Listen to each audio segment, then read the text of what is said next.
जय हिंद दोस्तों, आप लोगों का स्वागत है मेरे स्टडी पॉइंट चैनल पे। दोस्तों आज हम लोग गोधूली भाग 2 गद्य खंड के सभी ऑब्जेक्टिव को बनाएंगे ताकि दोस्तों हम लोग 22 फरवरी के एग्ज़ाम में कोई प्रॉब्लम ना हो। चलिए दोस्तों शुरुआत करते हैं।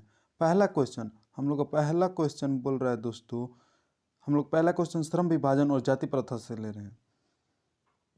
पहला क्वेश्चन बोल रहा है श्रम विभाजन और जाति प्रथा के लेखक कौन है। दोस्तों श्रम विभाजन और जाति प्रथा के लेखक डॉक्टर भीमराव अंबेडकर हैं, यानी कि ऑप्शन नंबर बी सही।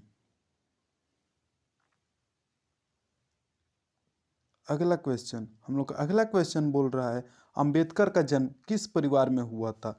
दोस्तों अंबेडकर का जन्म दलित परिवार में हुआ था, इसीलिए हम लोग का ऑप्शन नंबर सी सही।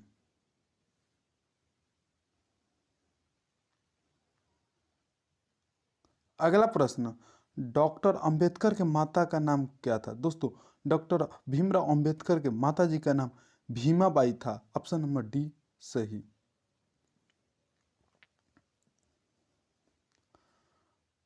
अगला प्रश्न श्रम विभाजन और जाति प्रथा पाठ बाबा साहेब के किस भाषण का संपादित अंश है।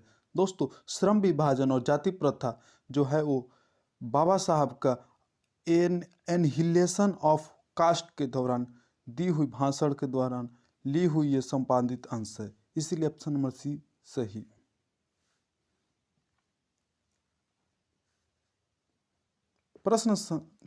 अगला प्रश्न अंबेडकर के भाषण एनहिलेशन ऑफ कास्ट को किसने हिंदी में रूपांतरण किया था। दोस्तों एनहिलेशन ऑफ कास्ट को ललई सिंह यादव ने इसको हिंदी रूपांतरण किया था, इसीलिए हम लोग का ऑप्शन नंबर ए सही।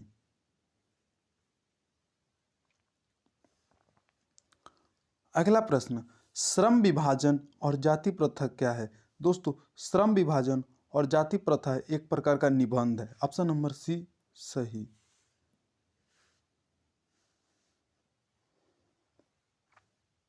अगला प्रश्न प्राथमिक शिक्षा प्राप्त करने के बाद अंबेडकर उच्चतर शिक्षा प्राप्त करने के लिए कहाँ गए। दोस्तों प्राथमिक शिक्षा प्राप्त करने के बाद अंबेडकर जी ने उच्चतर शिक्षा प्राप्त करने के लिए न्यूयॉर्क गए थे, इसीलिए हम लोग का ऑप्शन नंबर सी सही।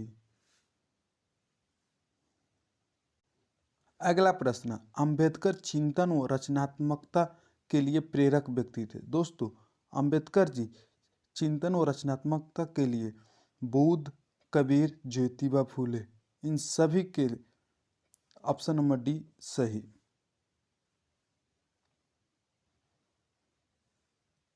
अगला प्रश्न हम लोग का बोल रहा है जाति पाति तोड़क मंडल भाषण लाहौर में कब हुआ था।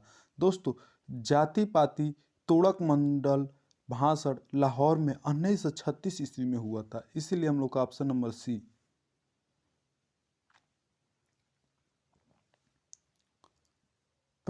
अगला प्रश्न सभ्य समाज की आवश्यकता है। दोस्तों सभ्य समाज की आवश्यकता श्रम विभाजन है, इसीलिए ऑप्शन नंबर बी सही।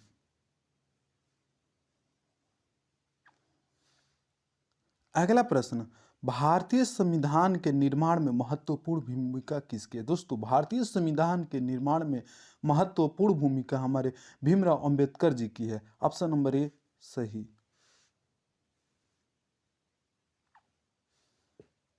अगला प्रश्न अंबेडकर की दृष्टि में भाईचारे का वास्तविक रूप कैसा होता है। दोस्तों अंबेडकर की दृष्टि में भाईचारे का वास्तविक रूप दूध और पानी के मिश्रण की तरह होता है, ऑप्शन नंबर बी सही।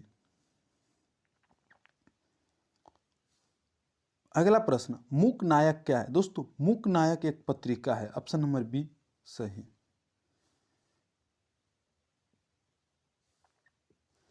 अगला प्रश्न डॉक्टर भीमराव अंबेडकर की मृत्यु कब और कहाँ हुई थी। डॉक्टर भीमराव अंबेडकर की मृत्यु 1956 में हुई थी और दिल्ली में, ऑप्शन नंबर ए सही।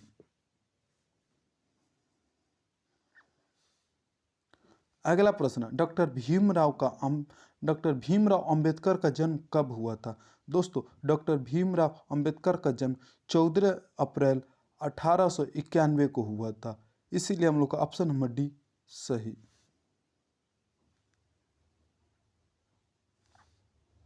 अगला प्रश्न, आधुनिक सभ्य समाज कार्यकुशलता के लिए किसे आवश्यक माना गया है? दोस्तों, आधुनिक सभ्य समाज कार्यकुशलता के लिए श्रम विभाजन को आवश्यक माना गया है, इसीलिए ऑप्शन नंबर सी सही हो जाएगा।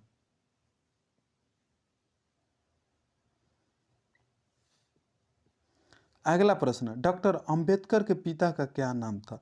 दोस्तों, डॉक्टर भीमराव अंबेडकर के पिताजी का नाम रामजी सकपाल था। ऑप्शन नंबर बी सही हो जाएगा हम लोग का। अगला प्रश्न, जाति प्रथा भारत में बेरोजगारी का एक डैश कारण बनी हुई है?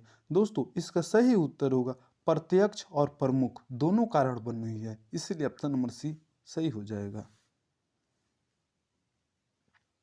चलिए दोस्तों, दूसरा पार्ट 20 के दांत। अब हम लोग 20 के दांत के ऑब्जेक्टिव बनाएंगे। क्वेश्चन बोल रहा है दोस्तों, 20 के दांत शीर्षक कहानी के कहानीकार कौन है? दोस्तों, 20 के दांत शीर्षक कहानी के कहानीकार हम लोग नलन विलोचन शर्मा है, इसीलिए ऑप्शन नंबर डी सही।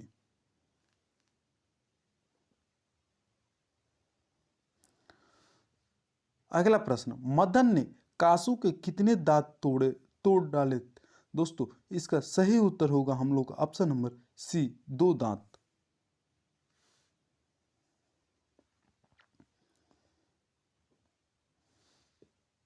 अगला प्रश्न बोल रहा है, गिरधर लाल कौन था? दोस्तों, गिरधर लाल मदन का पिता था, इसलिए ऑप्शन नंबर बी सही हो जाएगा।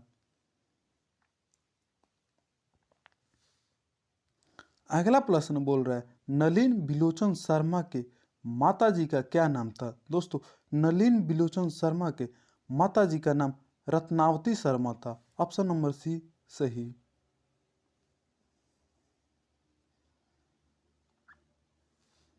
अगला प्रश्न हम लोग का, नलिन बिलोचन शर्मा के कहानियों में किसके तत्व समग्रता से उभर कर आए?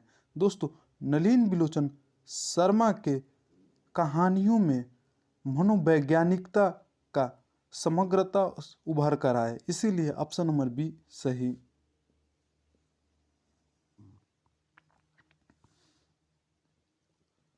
अगला प्रश्न, मोटर कार को किससे खतरा हो सकता था? दोस्तों, मोटर कार को खोखा से खतरा हो सकता था, इसीलिए ऑप्शन नंबर सी सही हो जाएगा।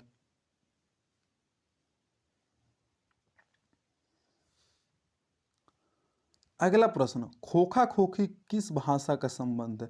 दोस्तों, खोखा खोखी बांग्ला भाषा का संबंध है, इसीलिए ऑप्शन नंबर सी सही।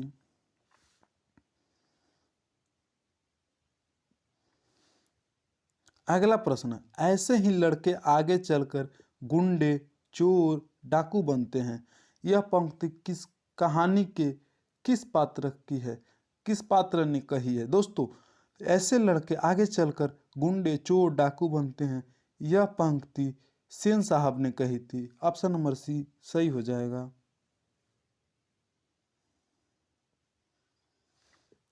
अगला प्रश्न, खोखा खोखी का अर्थ है, इसका सही उत्तर होगा बच्चा बच्ची। ऑप्शन नंबर ए सही।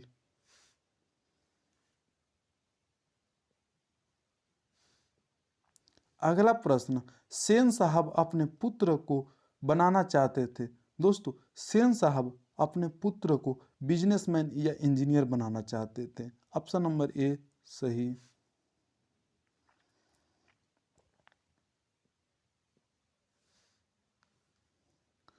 अगला सवाल बोल रहा है, 20 के दांत कैसी कहानी है? दोस्तों, 20 की दांत एक मनोवैज्ञानिक कहानी है, इसीलिए ऑप्शन नंबर डी सही हो जाएगा।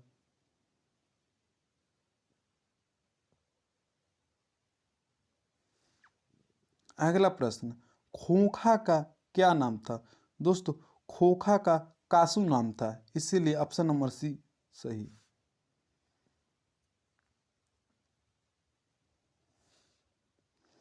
अगला प्रश्न, मदन अक्सर किसके हाथों से पीटता था? दोस्तों, मदन अक्सर पिता के हाथों से पीटता था। ऑप्शन नंबर डी सही हो जाएगा। अगला प्रश्न, नलिन बिलोचन शर्मा के पिता का क्या नाम था? दोस्तों, नलिन बिलोचन शर्मा के पिता का नाम पंडित रामावतार शर्मा था। ऑप्शन नंबर ए सही हो जाएगा।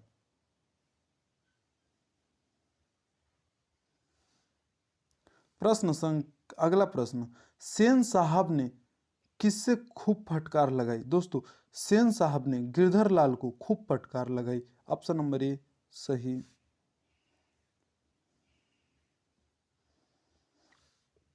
अगला प्रश्न, मदन किसका पुत्र था? इसका सही उत्तर होगा दोस्तों हम लोग का option number B, Madan Girdhar का पुत्र था। अगला प्रश्न, मदन की उम्र क्या थी? दोस्तों, मदन की उम्र 5 या 6 साल थी। ऑप्शन नंबर ए सही।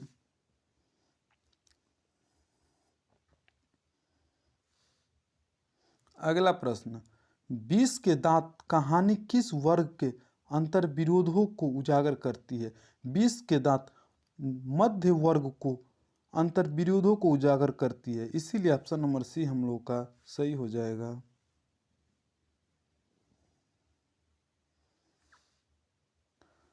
अगला प्रश्न, दृष्टिकोण किनकी रचना है? दोस्तों, दृष्टिकोण नलिन बिलोचन शर्मा की रचना है। ऑप्शन नंबर बी सही। अगला प्रश्न, लड़कियां क्या है, कठपुतलियां हैं, किसे इस बात पर गौरव है? दोस्तों, लड़कियां कठपुतलियां हैं, इसे माता पिता को गौरव है। ऑप्शन नंबर डी हम लोगों का सही। अगला प्रश्न, कौओं की जमात में शामिल होने के लिए कौन ललक गया? दोस्तों, कौओं के जमात में शामिल होने के लिए हंस ललक गया था। ऑप्शन नंबर बी सही। अगला प्रश्न, किसके अनुसार सेनों ने सिद्धांतों को भी बदल लिया था? दोस्तों, इसका सही उत्तर होगा हम लोग का ऑप्शन नंबर बी, खोखा के अनुसार।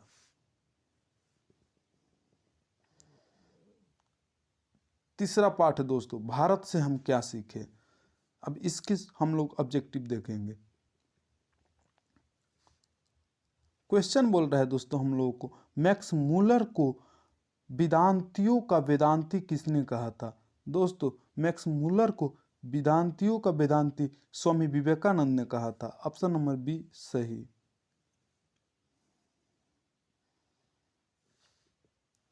अगला प्रश्न, दारिस नामक सोने के सिक्कों से भरा घड़ा किसे मिला था? दोस्तों, दारिस नामक सोने के सिक्कों से भरा घड़ा वारेन हेस्टिंग्स को मिला था। ऑप्शन नंबर सी सही।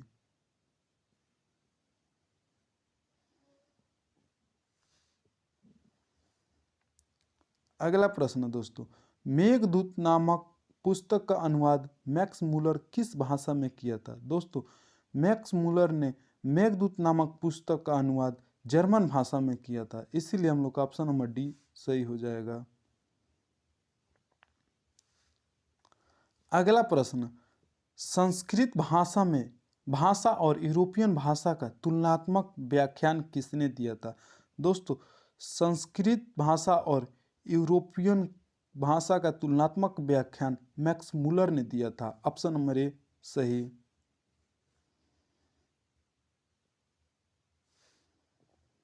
अगला प्रश्न, मैक्स मूलर की मृत्यु कब हुई थी? दोस्तों, मैक्स मूलर की मृत्यु 28 अक्टूबर 1900 को हुई थी, इसीलिए ऑप्शन नंबर डी सही।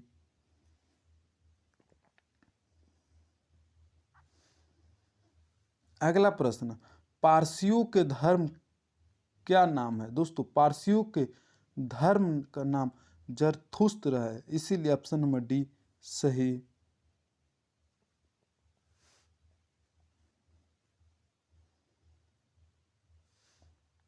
अगला प्रश्न, जनरल कनिंघम का संबंध किससे है? दोस्तों, जनरल कनिंघम का संबंध पुरातत्व से है। ऑप्शन नंबर सी सही।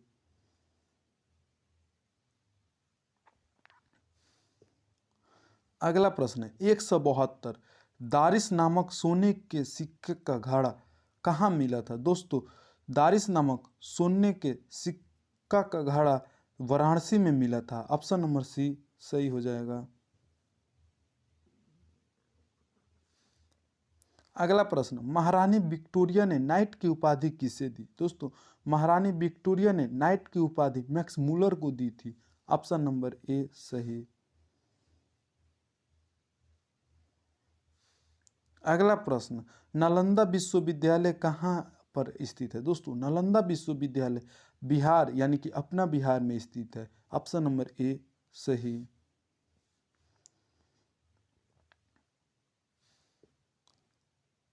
अगला प्रश्न, अगला प्रश्न बोल रहे हैं हम लोग को, निर्वंश विधा का संबंध किससे है? दोस्तों, निर्वंश विधा का संबंध मानव विज्ञान से है। ऑप्शन नंबर सी सही।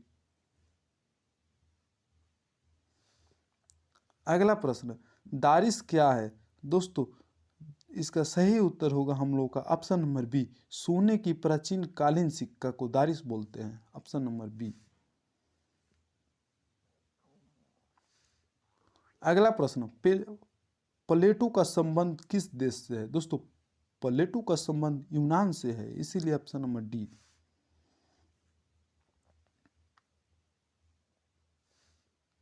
अगला प्रश्न, भारत से हम क्या सीखे? इसके रचनाकार कौन है? दोस्तों, भारत से हम क्या सीखे? इसके रचनाकार मैक्स मूलर है, इसीलिए ऑप्शन नंबर बी सही हो जाएगा। अगला प्रश्न, संस्कृत का अग्नि शब्द लैटिन में किस रूप में मिलता है? दोस्तों, संस्कृत का अग्नि ये जो शब्द है लैटिन में अग्निस के रूप में मिलता है, इसीलिए ऑप्शन नंबर बी सही होगा। अगला प्रश्न, हरकस थे? दोस्तों, हरकस एक वनस्पति वैज्ञानिक थे। ऑप्शन नंबर ए सही। अगला प्रश्न हम लोग का बोल रहा है, सर विलियम जोन ने भारत की यात्रा कब की थी? सर विलियम जोन ने भारत की यात्रा 1783 ईस्वी में की थी, इसीलिए हम लोग का ऑप्शन नंबर डी सही।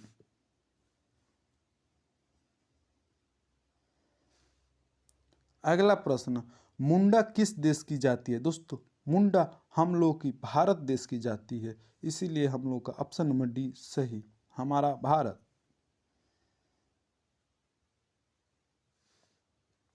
अगला प्रश्न, भारत कहाँ बसता है? दोस्तों, भारत गांव में बसता है, इसीलिए हम लोग का ऑप्शन नंबर डी सही। अगला प्रश्न बोल रहा है, मैक्स मूलर का जन्म कहाँ हुआ? दोस्तों, मैक्स मूलर का जन्म ऑप्शन नंबर बी डेसाऊ के जर्मनी के डेसाऊ में हुआ था, इसीलिए ऑप्शन नंबर बी सही।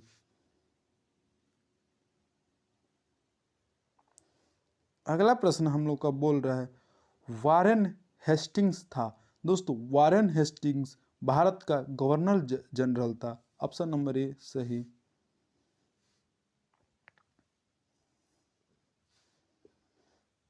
अगला प्रश्न, मैक्स मूलर के पिता का नाम क्या था? दोस्तों, मैक्स मूलर के पिता का नाम विल्हेल्म मूलर था, इसीलिए ऑप्शन नंबर ए सही हो जाएगा। अब अगला पाठ है दोस्त, अगला पाठ, नाखून क्यों बढ़ते हैं? दोस्तों, अब हम लोग नाखून क्यों बढ़ते हैं इस पाठ के सभी ऑब्जेक्टिव बनाएंगे। चलिए, पहला सवाल हम लोग का बोल रहा है, नाखून क्यों बढ़ते हैं, इसके निबंधकार कौन है? दोस्तों, नाखून क्यों बढ़ते हैं इसके निबंधकार हम लोग के आचार्य हजारी प्रसाद द्विवेदी है। ऑप्शन नंबर डी सही।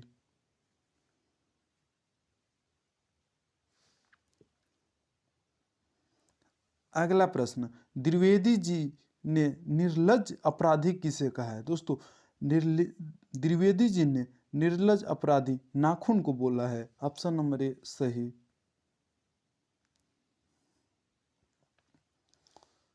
अगला प्रश्न बोल रहा है, कामसूत्र किसकी रचना है? दोस्तों, कामसूत्र वात्सायन की रचना है। ऑप्शन नंबर सी सही हो जाएगा। अगला प्रश्न, सिक्कत का अर्थ होता है? दोस्तों, सिक्कत का अर्थ मोम होता है, इसीलिए ऑप्शन नंबर डी सही।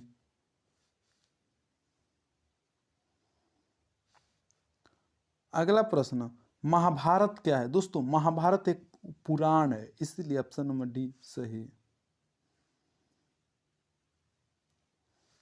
अगला प्रश्न, किस देश के लोग बड़े बड़े नख पसंद करते थे? दोस्तों इसका सही उत्तर होगा ऑप्शन नंबर ए, गौड़ देश।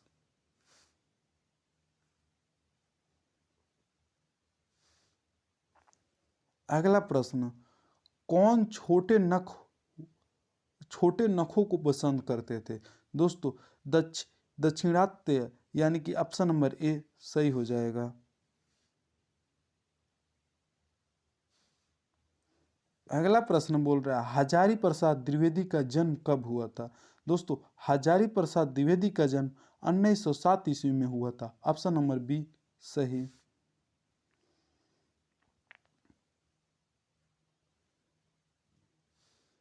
अगला प्रश्न, हजारी प्रसाद द्विवेदी का जन्म कहाँ हुआ था? दोस्तों हजारी प्रसाद द्विवेदी का जन्म उत्तर प्रदेश के बलिया में हुआ था, इसीलिए ऑप्शन नंबर सी सही हो जाएगा। अगला प्रश्न, कौन मनुष्य का आदर्श नहीं बन सकती? दोस्तों बंदरिया मनुष्य का आदर्श नहीं बन सकती, इसीलिए ऑप्शन नंबर बी सही।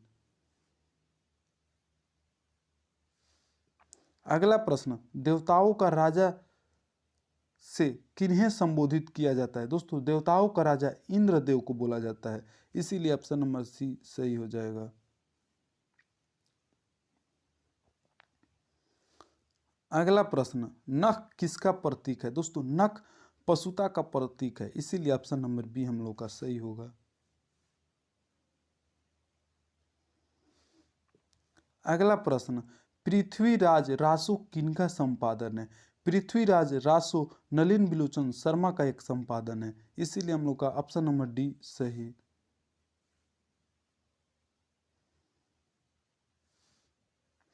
अगला प्रश्न, काशी हिंदू विश्वविद्यालय से हजारी प्रसाद द्विवेदी को कौन सी उपाधि दी गई थी? दोस्तों हिंदू विश्वविद्यालय से हजारी प्रसाद द्विवेदी को ज्योतिषाचार्य की उपाधि दी गई थी, इसीलिए हम लोग का ऑप्शन नंबर डी सही हो जाएगा, ज्योतिषाचार्य।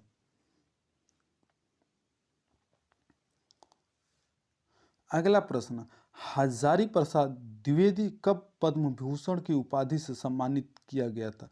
दोस्तों हजारी प्रसाद द्विवेदी को पद्म भूषण की पद्म भूषण की उपाधि 1957 में दिया गया था, इसीलिए ऑप्शन नंबर बी हम लोग का सही हो जाएगा। अगला प्रश्न, अशोक के फूल की रचना है। दोस्तों अशोक के फूल की रचना हजारी प्रसाद द्विवेदी जी का है, ऑप्शन नंबर सी सही।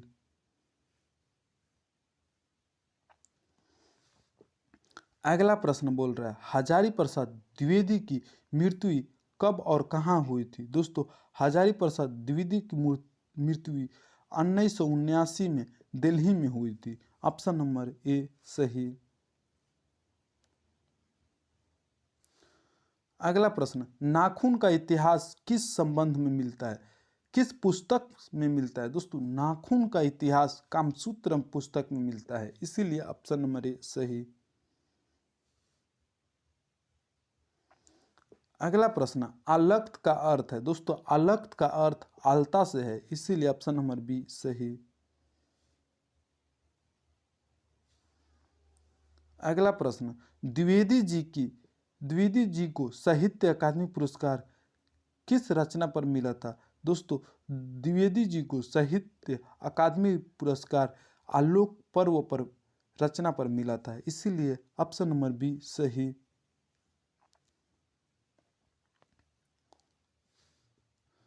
अगला प्रश्न, प्राचीन मानव का प्रमुख अस्त्र शस्त्र था। दोस्तों प्राचीन मानव का प्रमुख अस्त्र शस्त्र नाखून ही था, ऑप्शन नंबर बी सही।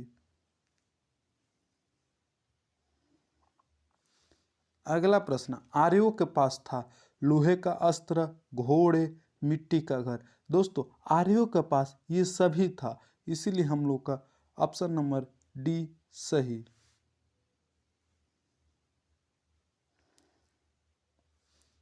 अगला प्रश्न, सब पुराने अच्छे नहीं होते और सब नए खराब नहीं होते। ऐसा किसने कहा था? दोस्तों, सब पुराने अच्छे नहीं होते और सब नए खराब नहीं होते, ऐसा कालिदास ने कहा था। ऑप्शन नंबर बी सही।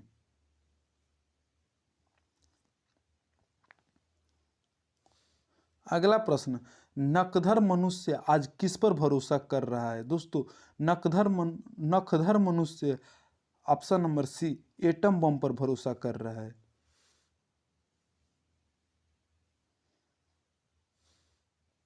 अगला प्रश्न, मनुष्य की मनुष्यता यही है कि वह सबके दुख सुख को सहानुभूति के साथ देखता है। यह तथ्य किसका है? दोस्तों, यह तथ्य गौतम बुद्ध जी का है, इसीलिए ऑप्शन नंबर बी सही।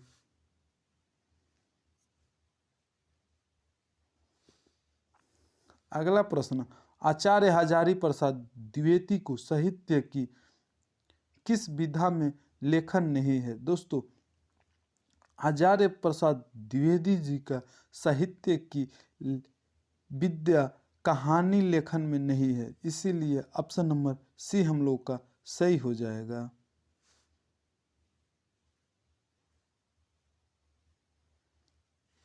अगला प्रश्न, कौन सी रचना हजारी प्रसाद द्विवेदी की नहीं है? पहला ऑप्शन अशोक के फूल, दूसरा ऑप्शन माटी की मूर्ति, तीसरा ऑप्शन बाण भट्ट की आत्मकथा, चौथा ऑप्शन हिंदी साहित्य का आदिकाल। दोस्तों, सही उत्तर होगा हम लोग का ऑप्शन नंबर बी माटी की मूर्ति।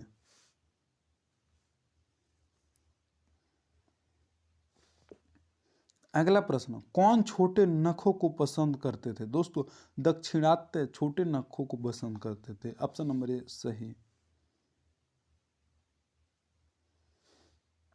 अगला प्रश्न, नाखून क्यों बढ़ते हैं किस प्रकार का निबंध है? दोस्तों, नाखून क्यों बढ़ते हैं यह एक ललित प्रकार का निबंध है, इसीलिए ऑप्शन नंबर ए सही।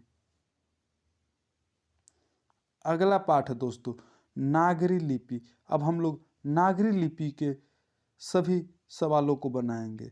चलिए, पहला सवाल हम लोग का पहला सवाल बोल रहे हैं, नागरी लिपि के आरंभिक लेख हमें कहाँ से मिलता है? दोस्तों, नागरी लिपि के आरंभिक लेख हम लोग का ऑप्शन नंबर सी दक्षिणी भारत से मिलता है।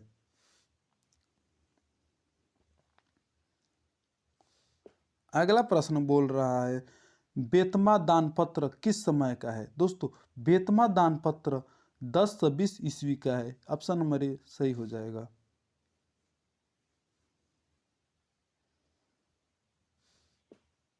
अगला प्रश्न, उत्तर भारत से नागरी लिपि के लेख कब से मिलने लगे थे? दोस्तों, उत्तर भारत से नागरी लिपि के लेख 8वीं सदी से मिलने लगे हैं, ऑप्शन नंबर ए सही।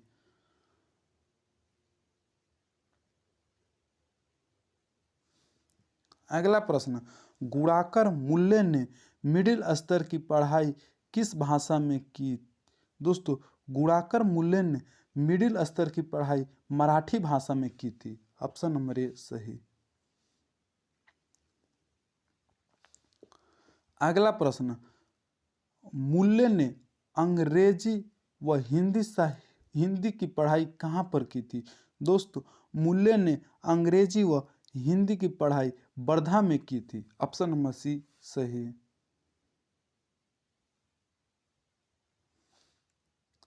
अगला प्रश्न हम लोग का, नेपाली भाषा किस लिपि में लिखी जाती है? दोस्तों, नेपाली भाषा देवनागरी लिपि में लिखी जाती है, इसीलिए ऑप्शन नंबर डी सही।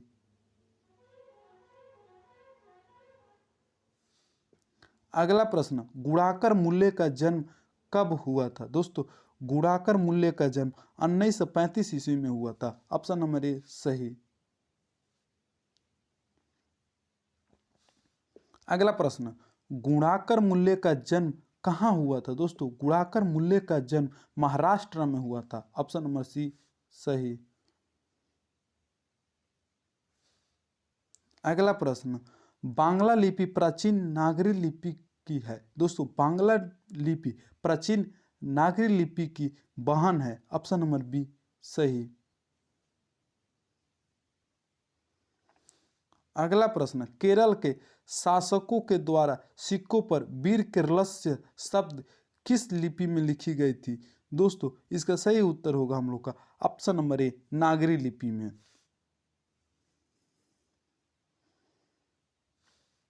अगला प्रश्न, उत्तर भारत की विशेष स्थापत्य शैली को क्या कहते हैं? दोस्तों उत्तर भारत की विशेष स्थापत्य शैली को हम लोग नागर शैली बोलते हैं, जो कि हम लोग को ऑप्शन नंबर डी में है, इसीलिए ऑप्शन नंबर डी सही। अगला प्रश्न, देवनागरी लिपि में मुद्रण के टाइप कब बने थे? दोस्तों देवनागरी लिपि में मुद्रण के टाइप 2 सदी पहले बने थे, ऑप्शन नंबर ए सही। अगला प्रश्न, नागरी लिपि कब एक सार्वदेशिक लिपि थी? दोस्तों नागरी लिपि 8वीं से 11वीं सदी में सार्वदेशिक लिपि थी, इसीलिए ऑप्शन नंबर सी सही। अगला प्रश्न, पहले दक्षिण भारत की नागरी लिपि क्या कहलाती थी? दोस्तों पहले दक्षिण भारत की नागरी लिपि हम लोग की सिद्धम कहलाती थी, जो कि ऑप्शन नंबर डी सही। अगला प्रश्न, गुणाकर मूल्य ने विभिन्न विषयों पर कितने निबंध लिखे हैं? दोस्तों गुणाकर मूल्य ने विभिन्न विषयों पर 2500 से अधिक निबंध लिखे हैं, इसीलिए ऑप्शन नंबर डी बी सही। अगला प्रश्न, भारतीय लिपियों की कहानी किनकी प्रसिद्ध रचना है? दोस्तों भारतीय लिपियों की कहानी गुणाकर मूल्य की प्रसिद्ध रचना है, इसीलिए ऑप्शन नंबर ए सही। अगला प्रश्न, इस्लामी शासक का आरंभ काल है? दोस्तों इस्लामी शासक का आरंभ काल 12वीं सदी से है, ऑप्शन नंबर ए सही। अगला प्रश्न, गुणाकर मूल्य की मृत्यु कब हुई थी? दोस्तों गुणाकर मूल्य की मृत्यु हम लोग की ऑप्शन नंबर डी 2009 में हुई थी, इसीलिए ऑप्शन नंबर डी हम लोग का सही। अगला प्रश्न, किस शासक ने अपने सिक्कों पर राम सीता की आकृति और नागरी लिपि में राम सिया शब्द अंकित करवाए थे? दोस्तों इसका सही उत्तर होगा ऑप्शन नंबर सी, अकबर ने।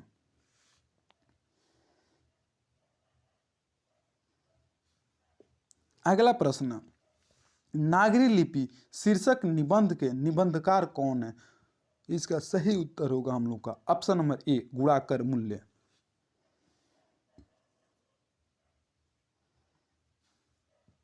अगला प्रश्न, नागरी लिपि शीर्षक पाठ किस पुस्तक से लिया गया? दोस्तों नागरी लिपि शीर्षक जो है वो हम लोग का भारतीय लिपियों की कहानी से लिया गया है, इसीलिए ऑप्शन नंबर बी सही। अगला प्रश्न, मराठी भाषा की लिपि कौन सी है? दोस्तों मराठी भाषा की लिपि हम लोग की देवनागरी है, ऑप्शन नंबर सी सही। अगला प्रश्न, किसे देवनागरी की संज्ञा दी गई है? दोस्तों काशी को हम लोग देवनागरी की संज्ञा दिए हैं, इसीलिए ऑप्शन नंबर बी सही। अगला प्रश्न, हिंदी के आदि कवि कौन है? दोस्तों हिंदी के आदि कवि सरहपाद जी को बोलते हैं, ऑप्शन नंबर ए सही। अब दोस्तों हम लोग अगले पाठ यानी कि बहादुर, इसके सभी हम लोग प्रश्नों को बनाएंगे। चलिए प्रश्न देखते हैं। प्रश्न बोल रहा है, मौत का नगर किस लेखक की कहानी संग्रह है? दोस्तों मौत का नगर हम लोग का अमरकांत जी का लेखक की कहानी संग्रह है, इसीलिए ऑप्शन नंबर डी सही। अगला प्रश्न, अमरकांत को किस कहानी लेखन के लिए पुरस्कृत किया गया था? दोस्तों अमरकांत को डिप्टी कलेक्टरी के लिए पुरस्कृत किया गया था, ऑप्शन नंबर सी सही। अगला प्रश्न, अमरकांत को किस कहानी लेखन के लिए पुरस्कृत किया गया था? अमरकांत को डिप्टी कलेक्टरी इस कहानी के लिए पुरस्कृत किया गया था, इसीलिए ऑप्शन नंबर सी सही। अगला प्रश्न, बीच की दीवार किसकी रचना है? दोस्तों बीच की दीवार अमरकांत जी का रचना है, इसीलिए ऑप्शन नंबर बी सही। अगला प्रश्न, 9 2 11 होना मुहावरे का अर्थ है। दोस्तों 9 2 11 होना मुहावरे का अर्थ भाग जाना है, ऑप्शन नंबर बी सही। अगला प्रश्न, बहादुर तुमको अपनी माँ की याद आती है ऐसा कौन पूछता था? दोस्तों निर्मला जो थी वो हमेशा पूछती थी, बहादुर तुमको अपनी माँ की याद आती है, इसीलिए हम लोग की ऑप्शन नंबर ए सही। अगला प्रश्न, किसने बहादुर की डंडे से पिटाई कर दी थी? दोस्तों किशोर जो था उसने बहादुर को डंडे से पिटाई कर दी थी, इसीलिए ऑप्शन नंबर बी सही। अगला प्रश्न, नाश्ता पानी के बाद बातों की क्या छनने लगी? दोस्तों नाश्ता पानी के बाद बातों की जलेबी छनने लगी, ऑप्शन नंबर सी सही। अगला प्रश्न, बहादुर शीर्षक कहानी के कहानीकार कौन है?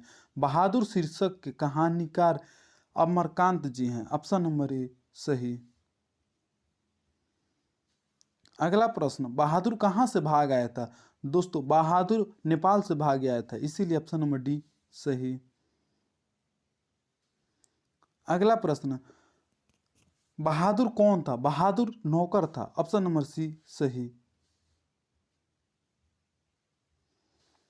अगला प्रश्न, हम लोग का अगला प्रश्न बोल रहा है, अमरकांत जी ने स्वाधीनता संग्राम में कब भाग लिए? दोस्तों अमरकांत जी ने स्वाधीनता संग्राम में 1942 ईस्वी में भाग लिए थे, ऑप्शन नंबर सी सही।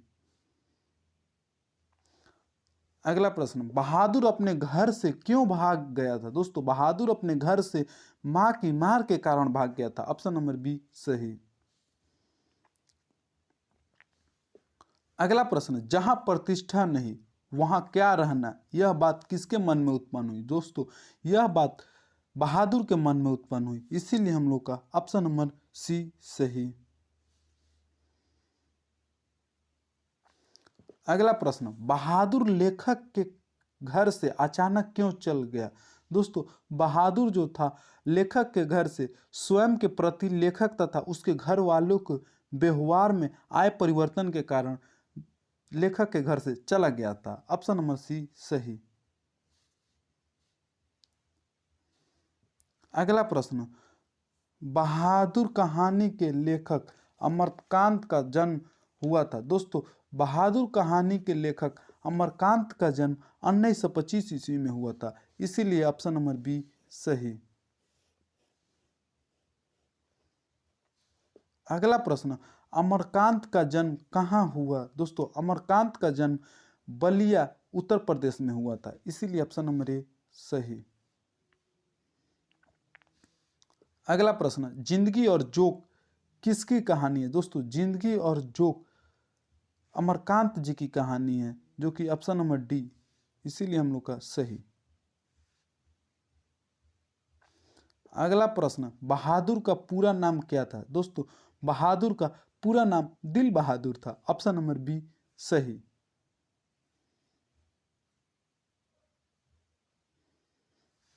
अगला प्रश्न, बहादुर लेखक की पत्नी निर्मला को किस रूप में देखता था? दोस्तों बहादुर लेखक की पत्नी निर्मला को वो अपने माँ के रूप में देखता था, इसीलिए हम लोग का ऑप्शन नंबर डी सही। अगला प्रश्न, बहादुर पर कितने रुपए की चोरी का इल्जाम लगा था? दोस्तों बहादुर पर 11 रुपए की चोरी का इल्जाम लगा था, ऑप्शन नंबर बी सही। चलिए दोस्तों अब अगले पाठ यानी कि परंपरा की मूल्यांकन का सभी सवालों को करते हैं। प्रश्न बोल रहा है, परंपरा का मूल्यांकन किसकी कृति है? दोस्तों परंपरा का मूल्यांकन रामविलास शर्मा की कृति है, ऑप्शन नंबर ए सही। अगला प्रश्न, प्रगतिशील आलोचना का विकास होता है। प्रगतिशील आलोचना का विकास साहित्य की परंपरा के ज्ञान से होता है, ऑप्शन नंबर बी सही। अगला प्रश्न, परंपरा का मूल्यांकन पाठ के रचनाकार हैं। दोस्तों परंपरा के मूल्यांकन का पाठ के रचनाकार रामविलास शर्मा जी हैं। ऑप्शन नंबर सी सही। अगला प्रश्न, तार सप्तक में कितने कवियों की कविताएं संग्रहित है? तार सप्तक में 7 कवियों की कविताएं संग्रहित है। ऑप्शन नंबर डी सही। अगला प्रश्न, रामविलास शर्मा का जन्म कब हुआ था? रामविलास शर्मा का जन्म 10 अक्टूबर 1912 को हुआ था। ऑप्शन नंबर ए सही। अगला प्रश्न, साहित्य की परंपरा का पूर्ण ज्ञान किस व्यवस्था में संभव है? दोस्तों, साहित्य की परंपरा का पूर्ण ज्ञान समाजवादी व्यवस्था में संभव है। ऑप्शन नंबर सी सही। अगला प्रश्न, साहित्य का सापेक्ष रूप में क्या होता है? दोस्तों, साहित्य के सापेक्ष रूप में स्वाधीन होता है। ऑप्शन नंबर डी सही। अगला प्रश्न, वायरन किस भाषा की कवि है? दोस्तों, वायरन अंग्रेजी भाषा की कवि है। ऑप्शन नंबर ए सी सही। अगला प्रश्न, साहित्य में विकास प्रक्रिया किस तरह संपन्न होती है? दोस्तों, इसका सही उत्तर होगा हम लोग का ऑप्शन नंबर ए समाज की तरह। अगला प्रश्न, निराला की साहित्य साधना किनकी कृति है? दोस्तों, निराला की साहित्य साधना रामविलास शर्मा की कृति है। ऑप्शन नंबर सी सही। अगला प्रश्न, परंपरा का मूल्यांकन किस विधा की रचना है? दोस्तों, परंपरा का मूल्यांकन हम लोग का निबंध विधा का रचना है, इसीलिए ऑप्शन नंबर बी सही। अगला प्रश्न, निराला की साहित्य साधना कितने खंडों में रचित है? दोस्तों, निराला की साहित्य साधना 3 खंडों में रचित है, इसीलिए ऑप्शन नंबर बी सही। अगला प्रश्न, प्रेमचंद्र और उनका युग किनकी रचना है? दोस्तों, प्रेमचंद्र और उनका युग डॉक्टर रामविलास शर्मा की रचना है, इसीलिए ऑप्शन नंबर डी सही। अगला प्रश्न, एथेंस किस महादेश में है? दोस्तों, एथेंस यूरोप महादेश में है, इसीलिए ऑप्शन नंबर ए सही। अगला प्रश्न, लैटिन कवि कौन है? दोस्तों, लैटिन कवि वर्जिल है, इसीलिए ऑप्शन नंबर ए सही। अगला प्रश्न, अगेय ने तार सप्तक कब संपादित किया था? दोस्तों, अगेय ने तार सप्तक 1943 ईस्वी में संपादित किया था। ऑप्शन नंबर बी सही। अगला प्रश्न, निराला की साहित्य साधना के रचनाकार कौन है? दोस्तों, निराला के साहित्य साधना के रचनाकार हम लोग के Ramvilas Sharma. Option number D सही। अगला प्रश्न, किन लोगों के लिए साहित्य की परंपरा का ज्ञान सबसे आवश्यक है? दोस्तों, इसका सही उत्तर होगा ऑप्शन नंबर सी, जो साहित्य में युग परिवर्तन करना चाहते हैं उन लोगों के लिए साहित्य की परंपरा का ज्ञान सबसे आवश्यक है। ऑप्शन नंबर इसीलिए सी सही होगा। अगला प्रश्न, कौन सा ऐसा गुलाम देश था जिसकी सभ्यता ने सारे यूरोप को प्रभावित किया था? दोस्तों, एथेंस एक ऐसा गुलाम देश था जिसकी सभ्यता से सारे यूरोप प्रभावित हुए थे। ऑप्शन नंबर डी सही। अगला प्रश्न, आदिम का अर्थ है, आदिम का अर्थ अति प्राचीन है, इसीलिए ऑप्शन नंबर बी सही। अगला प्रश्न, सभ्यता का हर स्तर क्या नहीं होता? दोस्तों, सभ्यता का हर स्तर वर्ग युद्ध नहीं होता, इसीलिए ऑप्शन नंबर सी सही। चलिए, अब अगला पाठ यानी कि जीत जीत मैं निरखत हूं, इस पाठ के सभी सवालों को बनाएंगे। पहला प्रश्न बोल रहा है, पंडित बिरजू महाराज किस कला से संबंधित है? पंडित बिरजू महाराज नृत्य कला से संबंधित है। ऑप्शन नंबर बी सही। अगला प्रश्न, बिरजू महाराज किस घराने से आते थे? बिरजू महाराज लखनऊ घराने से आते थे, इसीलिए ऑप्शन नंबर ए सही। अगला प्रश्न बोल रहा है जीत जीत मैं निरखत हूँ किस विधा की रचना है। दोस्तों जीत जीत मैं निरखत हूँ यह साक्षात्कार विधा की रचना है। ऑप्शन नंबर डी सही। अगला प्रश्न बिरजू महाराज के बाबूजी हनुमान जी का प्रसाद क्यों मांगे थे।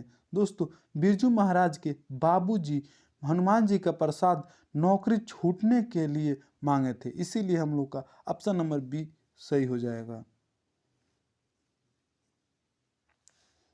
अगला प्रश्न बिरजू महाराज का जन्म हुआ था। दोस्तों बिरजू महाराज का जन्म शुक्रवार बसंत पंचमी के एक दिन पहले हुआ था, इसीलिए ऑप्शन नंबर बी सही।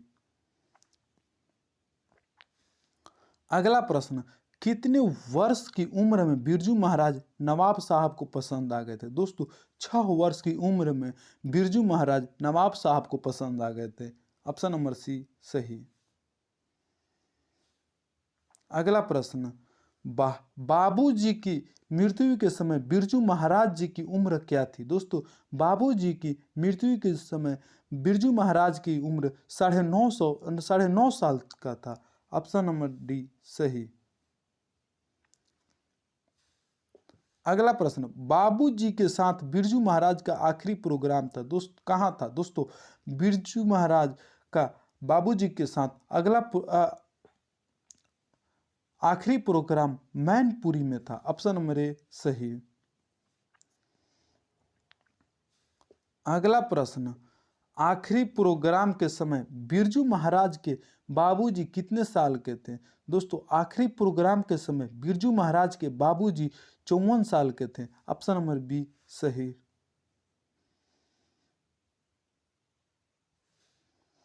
अगला प्रश्न बिरजू महाराज किसके पर्यायवाची बन गए हैं। दोस्तों बिरजू महाराज कथक के पर्यायवाची बन चुके हैं, ऑप्शन नंबर सी सही।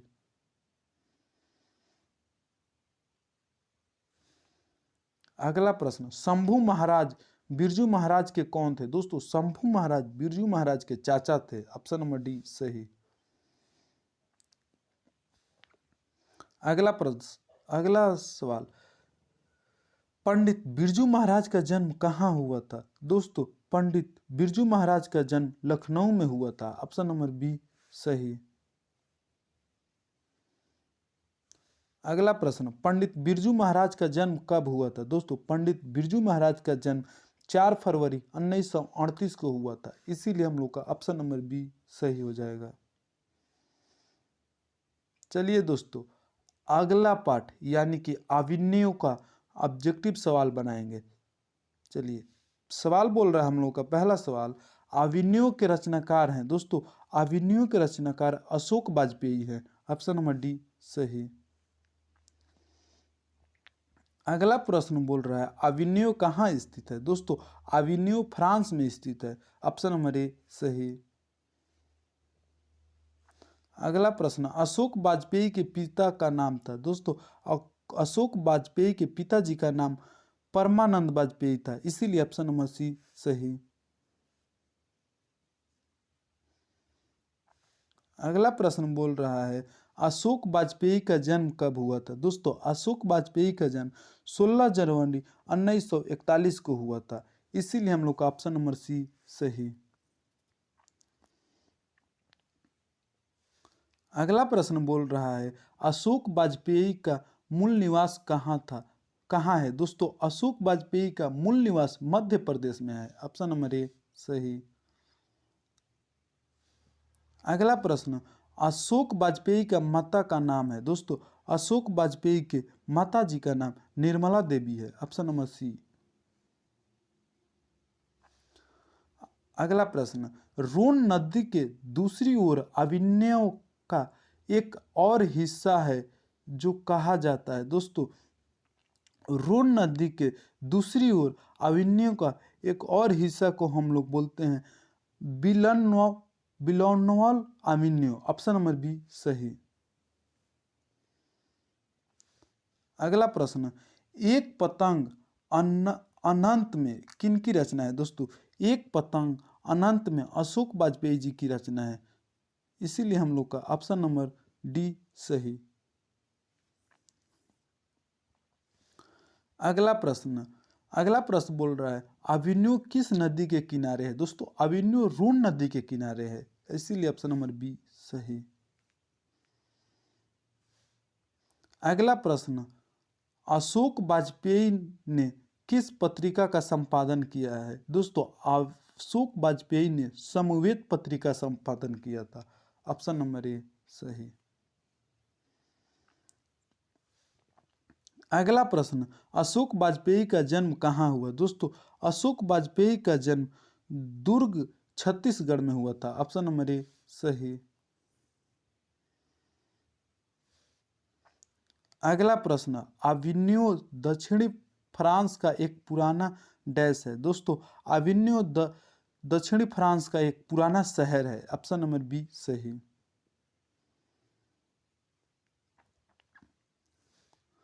अगला प्रश्न अविन्यो किस देश में है। दोस्तों अविन्यो दक्षिणी फ्रांस में है, ऑप्शन नंबर सी सही।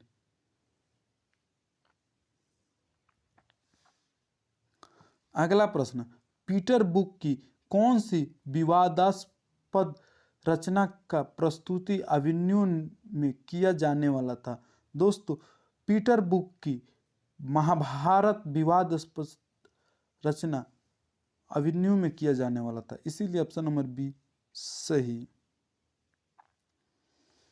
अगला प्रश्न नदी के किनारे भी नदी है गद्य काव्य किसकी कृति है। दोस्तों नदी के किनारे भी नदी है गद्य काव्य अशोक वाजपेयी जी की है, ऑप्शन नंबर बी सही। अगला प्रश्न करथुसियन संप्रदाय का ईसाई मठ था। दोस्तों करथुसियन संप्रदाय का ईसाई मठ हम लोग ला शत्रुज को हम लोग बोलते हैं, ऑप्शन नंबर सी सही।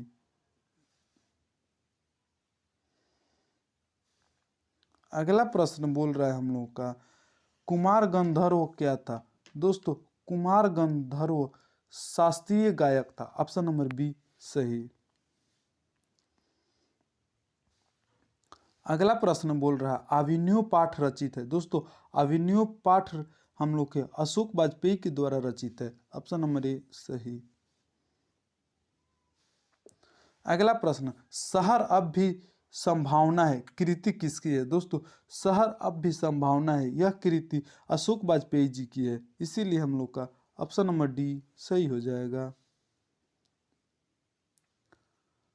अगला प्रश्न अशोक वाजपेयी ला शत्रुज में कितने दिनों तक रहे थे। दोस्तों अशोक वाजपेयी ला शत्रुज में 19 दिन तक रहे थे, इसीलिए ऑप्शन नंबर ए सही।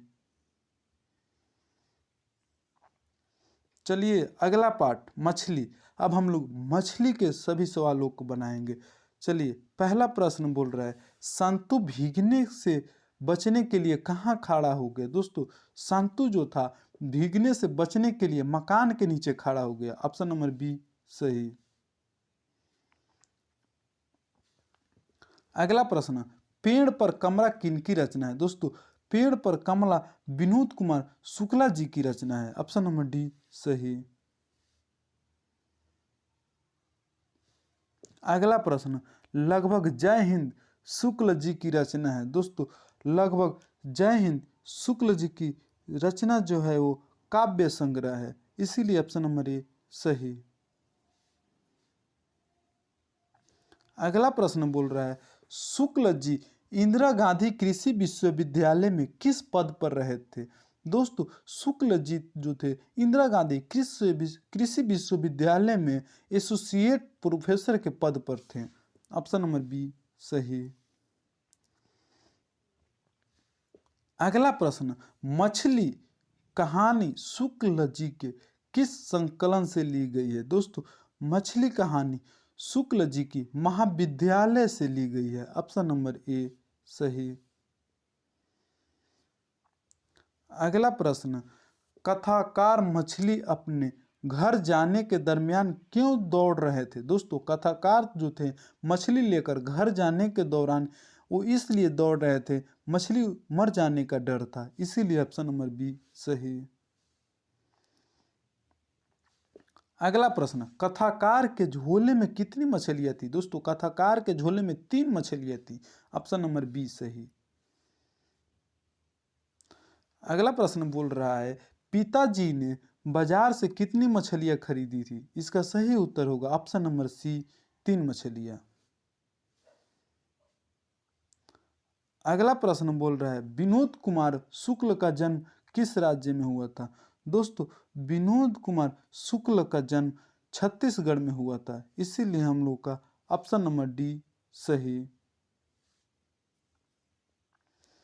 अगला प्रश्न बोल रहा है, विनोद कुमार शुक्ल का पहला कविता संग्रह लगभग जय हिंद कब प्रकाशित हुआ था? दोस्तों इसका सही उत्तर होगा हम लोग का ऑप्शन नंबर बी 1971 ईस्वी में।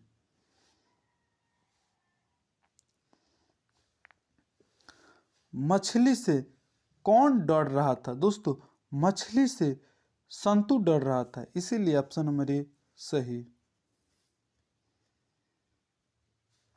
अगला प्रश्न, किस मछली की आंखों में झांकने से अपनी परछाई नहीं दिखती है? दोस्तों मृत मछली के आंखों में झांकने से अपनी परछाई नहीं दिखती है, ऑप्शन नंबर बी सही। अगला प्रश्न, नौकर की कमीज किस विधा की रचना है? दोस्तों नौकर की कमीज उपन्यास विधा की रचना है, ऑप्शन नंबर डी सही। अगला प्रश्न, कथाकार के पिताजी जब मछली खरीद रहे थे तब कितनी मछली मर गई थी? दोस्तों कथाकार के पिताजी जब मछली खरीद रहे थे तब 1 मछली मर गई थी, ऑप्शन नंबर ए सही।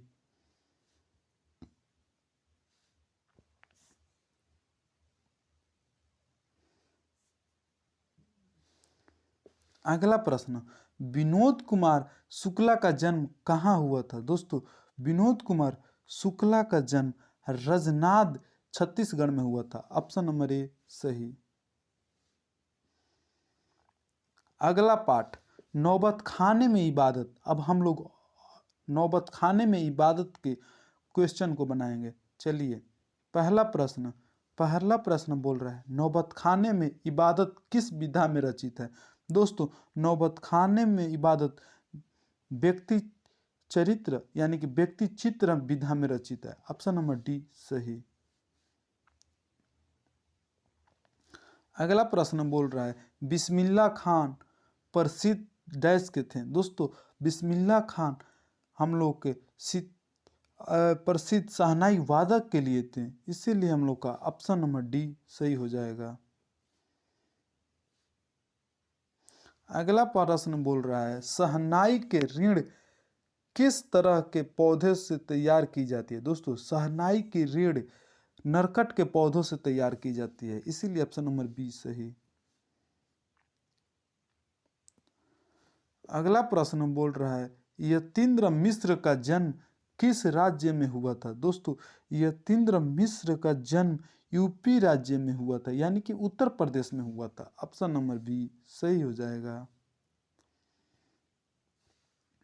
अगला प्रश्न, बालाजी मंदिर काशी में किस घाट पर अवस्थित है? दोस्तों बालाजी मंदिर काशी में पंचगंगा घाट पर अवस्थित है, ऑप्शन नंबर बी सही। अगला प्रश्न बोल रहा है, उस्ताद बिस्मिल्लाह खां के बचपन का नाम है? दोस्तों उस्ताद बिस्मिल्लाह खान के बचपन का नाम कमरुद्दीन था, इसीलिए ऑप्शन नंबर सी सही। अगला प्रश्न, बिस्मिल्लाह खां को किस चीज का बुखार था? दोस्तों बिस्मिल्लाह खां को शहनाई बजाने का बुखार था, ऑप्शन नंबर ए सही। अगला प्रश्न, शहनाई को संगीत शास्त्र के अंतर्गत किन वाद्य यंत्रों में गिना जाता है? दोस्तों शहनाई को संगीत शास्त्र के अंतर्गत हम लोग सुशिर वाद्य के अंतर्गत गिना जाता है, इसीलिए ऑप्शन नंबर सी सही।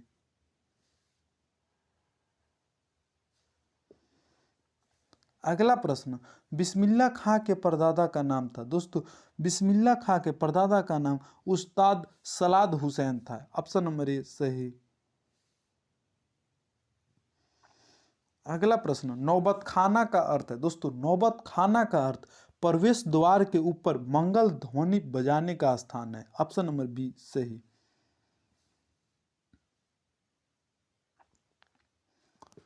अगला प्रश्न, बिस्मिल्लाह खां का जन्म हुआ था? दोस्तों बिस्मिल्लाह खां का जन्म डुमराव के बिहार के डुमराव में हुआ था, इसीलिए हम लोग का ऑप्शन नंबर डी सही होगा। अगला प्रश्न, मुहर्रम की कौन सी तारीख बिस्मिल्लाह खां के लिए खास महत्व की होती थी? दोस्तों मुहर्रम की 8वीं तारीख बिस्मिल्लाह खां के लिए महत्व होती थी, इसीलिए ऑप्शन नंबर ए सही। अगला प्रश्न, बिस्मिल्लाह खां काशी से बाहर प्रदर्शन करते समय सर्वप्रथम क्या करते थे? दोस्तों बिस्मिल्लाह खां काशी से काशी से बाहर प्रदर्शन करते समय सर्वप्रथम काशी विश्वनाथ एवं बालाजी मंदिर की ओर मुख करके शहनाई बजाते थे, इसीलिए हम लोग का ऑप्शन नंबर सी सही हो जाएगा।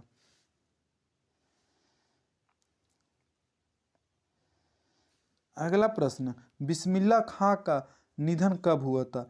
दोस्तों बिस्मिल्लाह खां का निधन 21 अगस्त 2006 को हुआ था, ऑप्शन नंबर डी सही। अगला प्रश्न, बिस्मिल्लाह खां के पिताजी कहाँ शहनाई बजाते थे? दोस्तों बिस्मिल्लाह खां के पिताजी मंदिर में शहनाई बजाते थे, ऑप्शन नंबर ए सही। अगला प्रश्न, बिस्मिल्लाह खां के खानदान का कोई भी सदस्य किस दिन शहनाई नहीं बजाता था? बिस्मिल्लाह खां के खानदान का कोई भी सदस्य मुहर्रम के दिन शहनाई नहीं बजाता था, ऑप्शन नंबर सी सही हो जाएगा। अगला प्रश्न, बिस्मिल्लाह खां को बालाजी मंदिर में शहनाई बजाने पर कितनी मेहनताना मिलती थी? दोस्तों बिस्मिल्लाह खां को बालाजी मंदिर में शहनाई बजाने के लिए उन्हें 8 आना मिलती थी, ऑप्शन नंबर बी सही। अगला प्रश्न, बिस्मिल्लाह खां और शहनाई के साथ किस मुस्लिम पर्व का नाम जुड़ा है? दोस्तों बिस्मिल्लाह खां और शहनाई के साथ मुहर्रम पर्व का नाम जुड़ा है, ऑप्शन नंबर सी सही।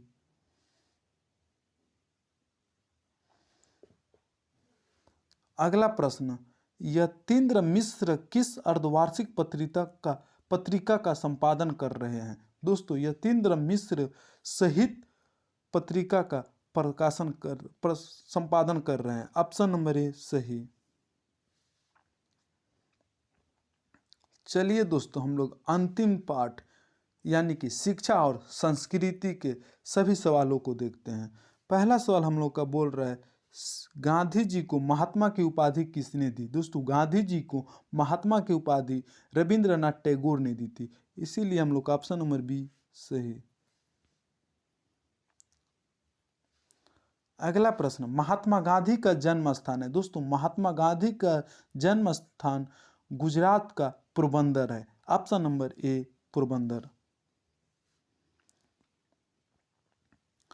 अगला प्रश्न बोल रहा है, महात्मा गांधी की रचना है? दोस्तों महात्मा गांधी की रचना शिक्षा और संस्कृति है, ऑप्शन नंबर बी सही। अगला प्रश्न, गांधी जी की पत्नी का नाम था? दोस्तों गांधी जी की पत्नी का नाम कस्तूरबा बाई था, ऑप्शन नंबर ए सही।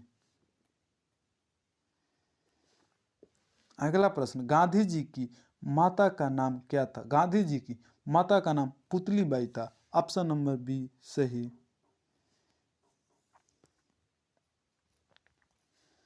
अगला प्रश्न, गांधी जी द्वारा रचित पुस्तक है? दोस्तों गांधी जी के द्वारा रचित पुस्तक सत्य के साथ मेरे प्रयोग हैं, ऑप्शन नंबर डी सही होगा।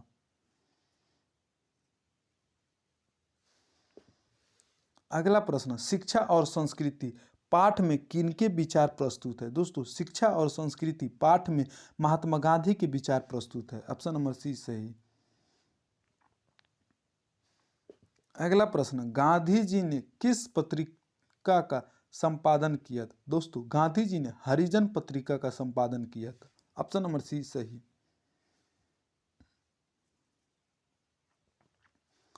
अगला प्रश्न, हिंद स्वराज के रचनाकार हैं? दोस्तों हिंद स्वराज के रचनाकार महात्मा गांधी थे। ऑप्शन नंबर सी सही। अगला प्रश्न, गांधी जी के जन्म दिवस को अंतर्राष्ट्रीय स्तर पर किस दिवस के रूप में मनाया जाता है?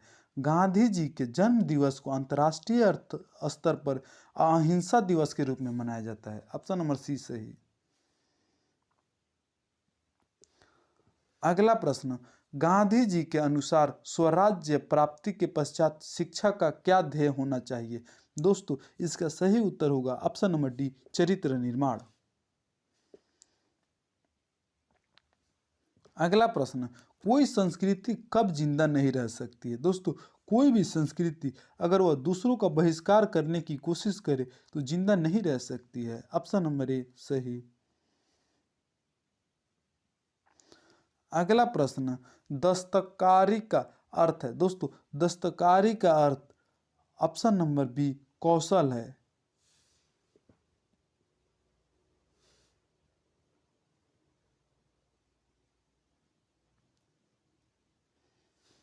अगला प्रश्न, अमल का अर्थ है। दोस्तों, अमल का अर्थ व्यवहार है। ऑप्शन नंबर ए सही।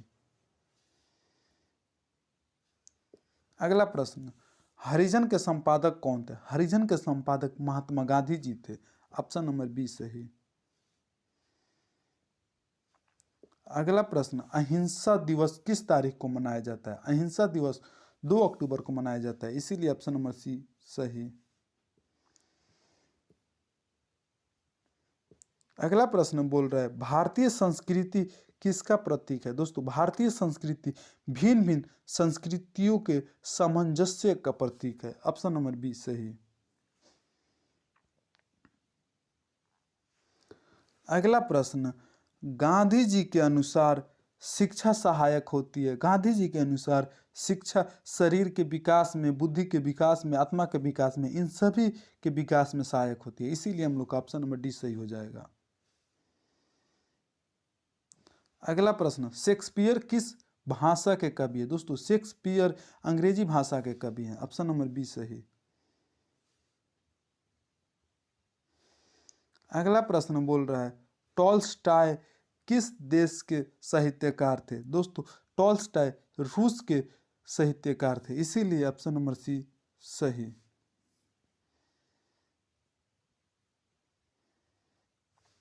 अगला प्रश्न, महात्मा गांधी का जन्म कब हुआ था? दोस्तों, महात्मा गांधी का जन्म 2 अक्टूबर 1869 को हुआ था, इसीलिए हम लोग का ऑप्शन नंबर बी सही हो जाएगा।